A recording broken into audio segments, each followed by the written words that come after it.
Well, hi, everybody. I'm Christina Mattis, and welcome to Communicate Over, Not Under. And this is all about leveraging the ADKAR communication framework. So we'll do a quick overview on the agenda, what's in store, some introductions and all that other good stuff, and hopefully we'll have a great 35 minutes together. So with that, the agenda for today, and I'm hoping you can see everything. I'm just going to move my little camera people over. Introductions, we'll go through what communication is just at a really high level. We'll go through what ADKAR actually is. We'll have some time for interactive application on what we're going through today, some opportunities for feedback, and then iteration, and then some closing moves. And I think it's just you and me, Alex, at this point. So if you want to unmute yourself, we can totally just have a great one-on-one conversation as we go along as well. So let's see, here we go.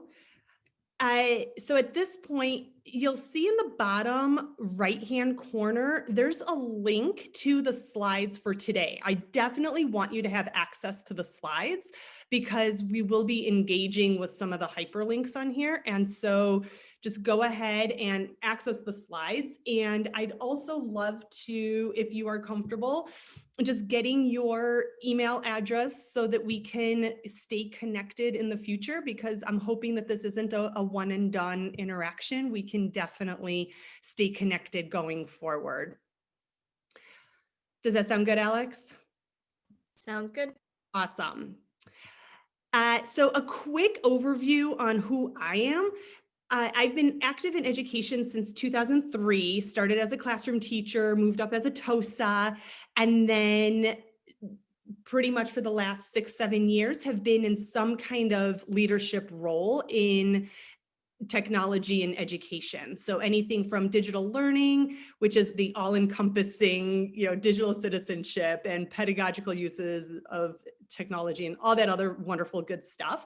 And recently my focus has been project management and change management in education, specifically more focused on when it comes to systems implementations, but pretty much just all over the place when it comes to project and change management. And interestingly enough, something that I love doing is actually bringing home my work strategies to home. And so this summer, something new that I implemented, a change that I implemented for me and my kids, we learned how to surf. So there's change everywhere, and communication is so key when it comes to change and project management in education. So I want to start us off with a quick video clip on communication, clarity, and collaboration. So bear with me on this one.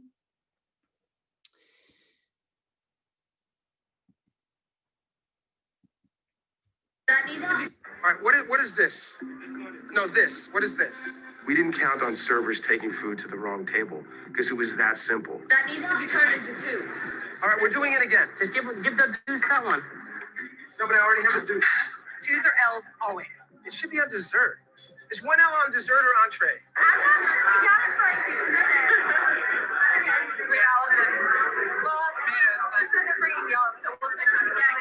She needs 1 L in a rush. They never got their entree. Is that what she said? Sorry about the wait also. I feel like we're not really taken care of. Could we only let the food runners take the food, please? I will be screaming right now. Servers. John has no control of the servers, and he's just letting servers just grab food left and right. They're the food runners. You shouldn't take the food, man. We're not pumping out anything because now the kitchen is a mess. I need a 2 top entree on the fly, please. What? 2 and 2 on the entree, please. All right, here's table 8's dessert. Okay, so with that, because let's see, and let me just make sure that I'm back here. Great. And so with that, I invite you to share, like, what did you notice? What did you see happen? What did you hear? And you can go ahead and unmute yourselves. I saw that there was not a clear distinction between the different roles, like servers were running out food when that was the runner's job. And so that led to a breakdown in all the other elements of the kitchen. Yep, exactly. Thank you, Alex. Any other insights? Just sort of general chaos where everybody's nobody has a clear role or anything, like sort of like what Alex said, but just it was so chaotic that nobody really knew what was going on or what wasn't going on. Yeah, exactly. I mean, I even got confused. I'm like, what's a 2L and a 1L and who needs what and this? It was all over the place. And so keeping that in mind, right? Having really clear communication is key so that people know exactly what's going on. So for today, it's really just a high level taster of how to leverage ADKAR as our communication framework. So ADKAR is widely used by project managers, specifically from ProSci. And I want to give credit to that organization for really helping build up toolkits and resources when it comes to communication, because that's super, super key. And the ADKAR acronym, because obviously we all need more acronyms in our lives, stands for awareness, desire, knowledge, ability, and reinforcement. And I have it here in two different visuals, one being the very straightforward continuum, which is the ultimate foundation of ADKAR. It is a continuum. It's not like a pendulum like SAMR where you could swing back and forth depending on where you are. When you're really trying to communicate, you're trying to bring people along with you. And so you can't keep flip-flopping and swinging back and forth. You want to keep going on that continuum. That said, because there's always an opportunity for something new to get implemented, it is a cycle as well. So once you have completed reinforcement, then you want to start back with awareness when you're starting something new.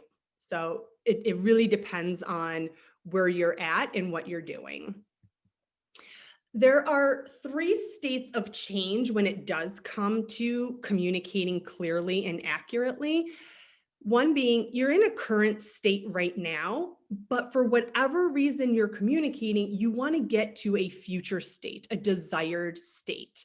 And so in your current state, you want to build that awareness and that desire. And we're going to hone in on that for the rest of our time together, because without building awareness and desire, you can't then truly move on to building knowledge, ability, and then reinforcing with celebrations and just that constant conditioning of getting people to keep practicing that new. And communication is so key throughout all of this. So just to give like an example of timeline, right? We know that time is a luxury, and we know that sometimes we got to get something going now. And other times we have that leeway and that runway.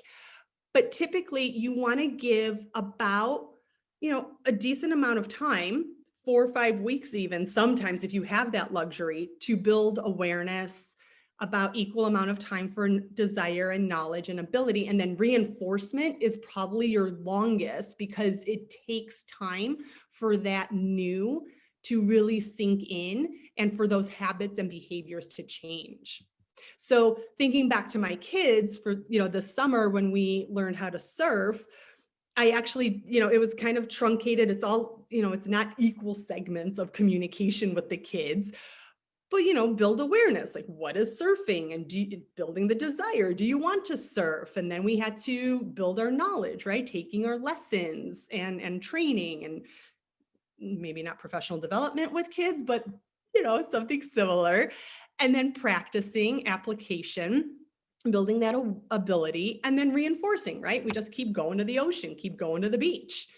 So again, this is where that balance kind of comes in, but that's kind of the sequence of timing. So with phase 1 awareness, I love this meme. I'm sure maybe you've seen it floating around as well, But when you're building awareness with those around you and for those around you, you want to be super clear of why is this happening, right? So if you think back to that kitchen scene, why are they serving in the sequence that they're serving? Why are they doing it this way? Why is all of this happening? And thinking about Inigo Montoya, right, from The Princess Bride, there's a greeting, you're stating your name, you know, who are you? What's your connection to all of this? The purpose of what's happening, and you're managing expectations. This is what's going to happen because we're making this change. So you're communicating that awareness out. And these are some really great questions to think about, prompts to really think about when you are crafting your message to build awareness out. Thinking about what challenge are you solving for? What is your why? Why are you doing this in the first place? Because honestly, change or whatever it is, just for the sake of change or building awareness, isn't gonna, we don't have time for that. That's a luxury. If you're relying on feelings and emotions to change something, people aren't necessarily going to go with you on that. They want to know what's the evidence behind it, right? Or if there's a problem that you're solving for, how did you get there? Where are we now? Where are we going, right? Your current state to your future state. So these are really great questions to think about. When it comes to desire, we're going to play another clip here to really think about how you can inspire desire for the people who are going to be impacted by whatever you're communicating. Thank you. Can I see the intro? It's up on the prompter. Good morning. I'm speaking to you live from the West Wing of the White House. Today, we have a very unique opportunity to take part live in an extremely historic event with, whoa, boy. How you doing, Mr. President? Who wrote this intro? I did, sir. I'm Scott Tate from NASA Public Affairs. Scott, unique means one of a kind. Something can't be very unique, nor can it be extremely historic. While we're at it, do we have to use the word live twice in the first two sentences like we just cracked the technology? Look, we're also broadcasting in living color, right? Sam? Yeah. He's going to make some changes. You're going to clear him with me? I doubt it. Write this. Good morning. 11 months ago, a 1,200-pound spacecraft blasted off from Cape Canaveral, Florida. 18 hours ago, is it 18 hours ago? We're on the air at noon Eastern. Yeah. 18 hours ago, it landed on the planet Mars. You, me, and 60,000 of your fellow students across the country, along with astroscientists and engineers from the Jet Propulsion Lab in Southern California, NASA Houston, and right here at the White House, you're going to be the first to see what it sees and to chronicle the extraordinary voyage of an unmanned ship called Galileo 5. He said it right. So when building desire, you want to inspire the people to come along with you. And framing your message is so key in order for that to happen. So thinking about what's in it for them, that WIFM acronym, right? Because again, we need another acronym in our lives. Thinking about how will their daily lives, daily work improve? What benefits will they gain? And so again, with the awareness and the desire, those are key when it comes to communicating anything out. And with the strategies for desires, you want to think about what are those motivators, right? Getting people to come along with you, thinking about what are the tactics. But I also want to focus and bring awareness to this notion of resistance, right? We know that not everything is rainbows and unicorns and fluffy white marshmallows. I mean, you're going to have people who push back, who aren't necessarily going to trust the process. You might even have people who are passive acceptors, right? I guess you could even think about them as like the swing states, where one day they might be on this side of the fence, but if something happens, they might be on the other side of the fence. And so how are you preparing your communications, your messages to address the different facets of audiences that you're communicating out to, right? So that's just something to think about in your role. And so right now, what I want to do is, and I'm hoping that everybody was able to capture the link to the slides, but if not, what I'll do is I will copy the link here and drop it in our text, in our chat. And what you can do is, what I'd like for us to do is for the next 5 minutes or so, choose either the awareness template or the desire template. They are hyperlinked and it's going to force you to copy.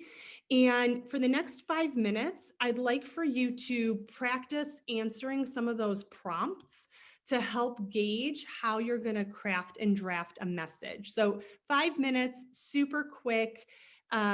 But just a taste of how to craft a message for awareness or desire. So go ahead, click on one of those, and I'll set the timer for 5 minutes. So pin yourself wherever you are in that particular template. We're going to come back to this in just a few minutes, but hopefully you've been able to think about something that's happening in your current role where you need to communicate something out, probably at the beginning, right, for awareness or desire. And even if you're not, these are really great questions just to keep in mind. And so pinning that for now, once you've achieved your awareness and desire, that's when you can start bringing people along to the knowledge phase. And the knowledge phase is basically building how to change during the transition, because people need to know how they need to reestablish themselves or whatever those new skill sets are. And also to build knowledge how they are going to perform in the future state, whatever it is, right? Performance, whether it's using a new tool or using a new system or template or whatever it might be, or, there might be a schedule change coming up, whatever it is that you're communicating out, people want to know, how am I going to be supported in making that happen? And then what is the expectation of me once we've got that new change, whatever that is, implemented already, right? And so again, just really thinking about, without awareness and desire, you can't effectively create the knowledge that is necessary for a successful change. And so building knowledge, this is where all of your PDs and your trainings come in, right? It could be your one-pager how-to job aids. It could be one-on-one coaching, whatever it is that you put into place to help build in that support system for the people along the way. The fourth phase, this is actually where the ability comes in, right? It's conditioning, if you think back to Pavlov, right? And I'll show the clip in just a second, but you're changing perhaps a habit or a behavior or a way of doing something. You want to make sure that people have that opportunity to start getting used to and applying that practice, that change, that training, that professional development, whatever you've done for them. I have to reboot again. Hey, Dwight, do you want an Altoid? What do you think?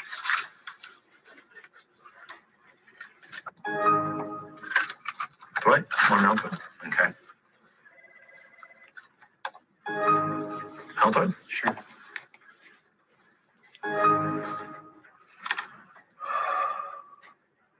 What are you doing? What? I don't know.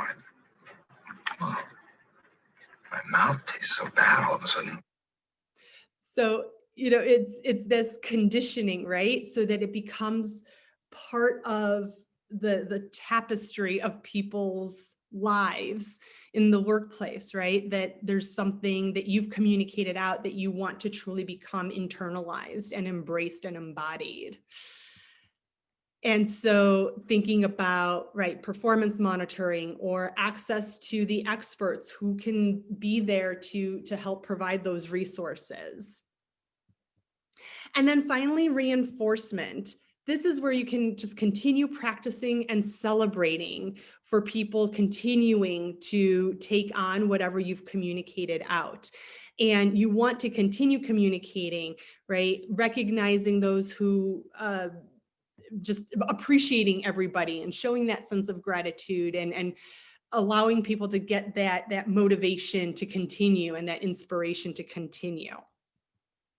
And again, it's that balance on the continuum. You want to see where people are, but it's not a pendulum where you're going backwards in your communication plan, you're going forward. And being there, right? And whatever your role is, being there to hear the voices of those who are going to be impacted with this communication, whatever you're communicating out, because you want to think about how, even though whatever the message is might have that same goal, that same objective, different people will be impacted differently depending on what their roles are in your school or your district or wherever you're at, right? So with that, what I'd like to do now is take about 5 minutes. This is now, we're going to start inching our way back to your draft activity that we just did about 5 minutes ago or so. And in the slides that you've got access to, if you go ahead and click on this hyperlink, the one that says Compass Point Activity, it's going to force copy for you and take about 5 minutes to complete this Compass Point activity. There is a purpose for this. It's going to help ground us in thinking about how to frame messages depending on where somebody might fall on a compass point. And so take 5 minutes, gut reaction, don't overthink it, and complete your compass point activity. And then hopefully by now you're tallying up and seeing which compass point you are. And you'll also see some definitions that you could read up on. And once you've tallied up, if you in the chat can drop in what your dominant compass point is, we'll, because I know I am definitely I'm a north.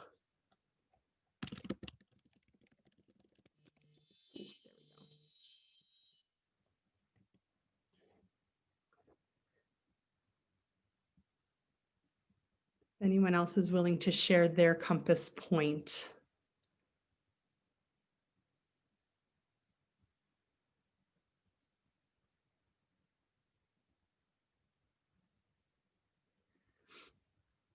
And thinking about how on teams and the people who you work with, it's actually really great and beneficial to have a balance of different compass points, because that then definitely allows for that diversity of perspectives coming in, right? So we've got, all right, so yep, Alex is tallying up. Ryan, you're a north by a west, right? So you're like a doer with the analytics. You want the numbers and the data.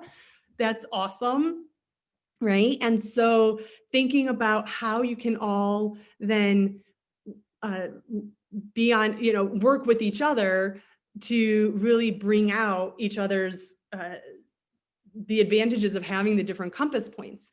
So with that, it's thinking about also, and I'm just mindful of time because I want to make sure that you get to your next session, but it would be at this point where we'd go back into your draft and really think about how might you then craft a message that incorporates who you are on your compass point. Because when you craft messages to go outward, you want to think about how are you addressing the message? Like, what are you leading with, say, for a south versus a west versus an east or a north? And thinking about how might you craft the language to really entice the different types of people that you're communicating out to, because what might work for, yep, Alex is the East, the visionary, right? Like, let's go into the horizon. And so thinking about how might you craft a message for Alex versus for Ryan versus for Kristen, and thinking about what elements of an East and a West type of language might you want to incorporate to help further build that awareness and that desire to get people to come along with you. In the interest of time though, because we do have just about 3 minutes remaining, I want to open it up right now. I know this was just a super high level taste of leveraging ADKAR as a framework to help form communications, but want to open it up now for any final few minute Q&A.